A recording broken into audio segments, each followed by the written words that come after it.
What's going on? It's the one and only Legend of Winner, aka Low. Let me stop playing. Let me stop playing. But we're going to be reacting to Legend of Winner's video, why the Brooklyn Nets are so bad and it might be unfixable.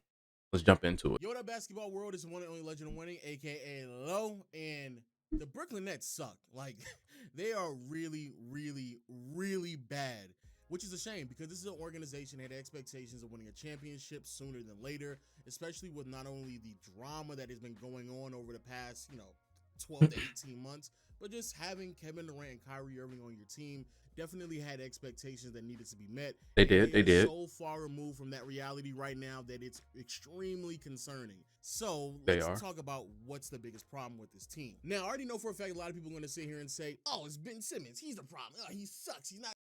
And that, although Ben Simmons is a part of the problem, he is not the main problem.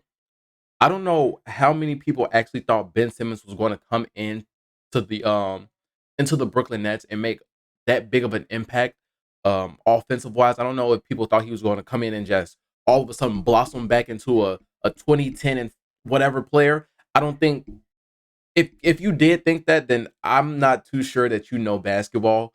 And I only say that because people were just talking about how Ben Simmons was the sole reason for the Philadelphia 76ers losing to the Atlanta Hawks. That was like 2 years ago. And he didn't play last year at all. So for you to think that he's going to just transition from somebody who's afraid to take shots, someone who's not taking 3-pointers, someone who's passing up on wide open layups into an all-star player his first year back, you don't know ball. And another thing is, I think it's all mental. I don't think he's.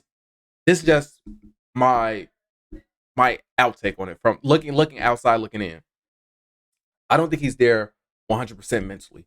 Like, to play at the high level that these athletes play at, you have to be mentally stable enough to go out there in front of hundreds of thousands of people watching on television and tens of thousands of people watching in person. You have to be mentally stable enough to handle that. And I don't think Ben Simmons is there yet. I feel like he's still kind of shooken from the Philadelphia 76ers series. And even if not then, if it's not basketball, I think it might be something outside of basketball that's clouding his head, because no way he's out there passing up on wide open layups, airballing wide open layups, and not shooting the ball at all. That's not normal. And for a previously star player to just fall off the face of the earth like that, that's heard of, but it's because of their mental. He's not mentally there. He has too much pressure on him right now, I believe. Doing nothing. He can't space out the floor. He can't shoot. And to be That's fair, true, that is a but problem. it's That is not the only problem. undeniably one of the That biggest is not the problems only with the problem. Brooklyn Nets. And it's a shame because if you are Ben Simmons Look at and if it doesn't work for you in this that's what I'm situation, airballing, honestly, freaking layups, I wide don't open really layups. know You're how many other airballing. teams can best maximize who you are supposed to be. In this role, Simmons is supposed to be the pseudo Draymond Green. And right out the gate, I'm going to have to apologize to Draymond and the Warriors because boy, did we undersell what that team has been able to do for the past like 5, They've 7, been 10 hooping. years now. The They have been Warriors are a hooping. team that is predicated on player movement, the chemistry that Draymond has built with Curry and Clay, and more importantly, though, Draymond is aware enough to know when to be aggressive. And that's a big thing that Lo just said right there. Chemistry. They were able to build chemistry. This has been Simmons' first year with Kyrie and KD. I don't think Kyrie and KD has played a total of 80 games combined together. So that's another thing. You can't just put stars together and expect them to be good. There has to be some form of chemistry in that roster for that team to be good. Certain defensive collapses so he can get easy buckets. When it comes to the Brooklyn Nets, however, they have very little player movement and ball movement, very ISO-centric. ISO, yep. They don't have any The ball chemistry sticks a built at lot. all with any of these players because they basically have just now playing with one another. Mm. And also, Simmons just doesn't know how to be aggressive. Now Irving sees his seam, drops it off. Simmons. Like, he didn't even look. He didn't even look at the rim. He didn't even look at the rim. Look at that. Look. He's not even looking at the rim. He has no intent to score. That's crazy. That is crazy. Now Irving sees his seam, Didn't even look. And so with Simmons not even looking at the rim, Didn't even look 80% of at the time when he's rim, on bro. offense, of course, it leads to some concerns on that side of the floor. Teams are obviously sagging off him when he's off ball, which thus makes the rotations to contest and help even easier. And even That's when that the boy ball is Giannis, in his though. hands, the opposing team already knows he's trying to get to the Yeah. basket, Oh, so it's just predictable to stop that's a him. great But it shot, still but makes he it saw it significantly miss, harder for his so he's not going to teammates shoot that shot operate again. and run plays because his assignment is still sagging so far Yeah. away from him that they can just Yeah. disrupt any set. Ben Simmons in the corner, the most use. Wait, hold up. His assignment is still sagging so far away from him. Ben Simmons in the corner, the most useless player in NBA history. I feel like if they want this to work, they're not going to be able to play ISO ball. They're going to have Ben Simmons control the ball, maybe do a pick and roll, maybe set some down screens. But Ben Simmons will have to be the primary ball handler if this team wants to be successful. Because there's no way you have Ben Simmons sitting in the corner and he's going to be a threat. That's not possible. That's contradicting in itself. That they can just disrupt any set that is trying to be ran. And then when you marry that with lineups that feature Nick Claxton, somebody So who is small. also a non-offensive scoring threat, Exactly. we're talking about a team that was set to be one of the best offensive units in the NBA, being slightly above average, which is crazy because both Kyrie and Kevin Durant have to be like historic mid-range shooters and shot creators and tough shot makers, and they are still slightly above average. However, it's not as crazy as how bad of a defensive unit this team is, because this team is really. Now, all right, so right here, I'll go on a little bit of a rant about the undersize of the Brooklyn Nets. While that statement remains true, I mistaken Nicholas Claxton as an undersized big. I was under the impression that he was like 6'8", 6'9". This man is 6'11". He's 6'11". He is not undersized. So even though my statement is true, the Boston Celtics are completely undersized. My statement in Nicholas Claxton being undersized is completely wrong. Just wanted to let you guys know. Now, when I think about the defense, I feel like they're too small. I just feel like they're too small of a team. Kyrie Irving, he gets beat. So he gets beat. Like, he's not the best defender. KD is a pretty good defender.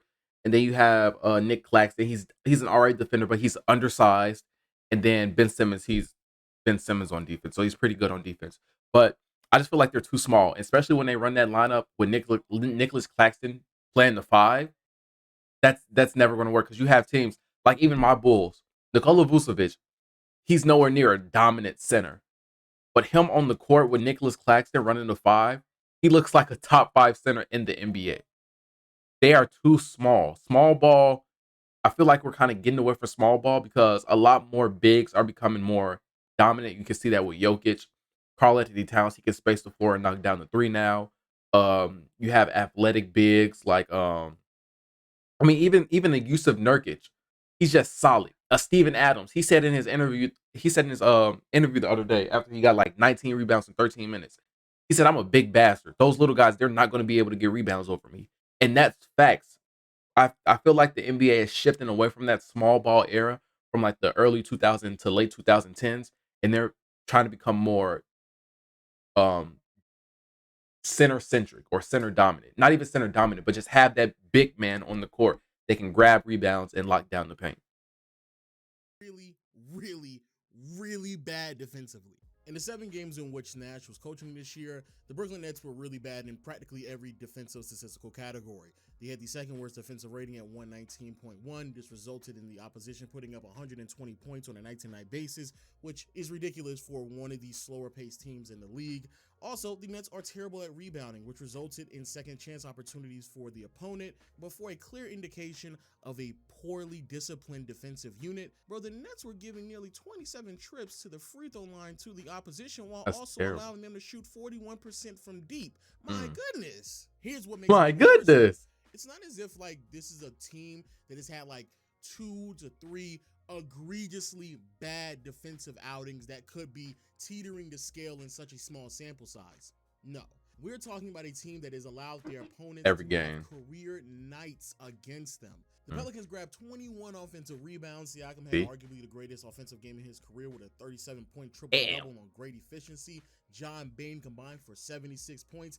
Giannis dropped them off with 43 points on That's great efficiency. ridiculous. Luka gave them 41 as well as 14 assists. And the Indiana Pacers broke a franchise record for the most three-pointers made in a game with 23 of them. So if you aren't That's fantasy crazy. or you put money on games, just go see who the Brooklyn Nets face. Make sure you add them on your fantasy team or just bet the over on points. And at this point, it's like free money. It's just ridiculous. But what's really concerning for all my Brooklyn I Nets will try fans that. out there, and I'm sorry I have to tell you this, I will but try the that. biggest reason why I wanted to make this video is because I truly don't believe that the concerns that this team has defensively is going to change anytime soon, because that's just the makeup of the roster. The first biggest problem that this team faces is that they just don't have any size at all. Yep. The 7 to 9 man rotation is Let's see. basically consistent of a Taller than 6'9". Oh, damn. I said Nick Claxton was undersized.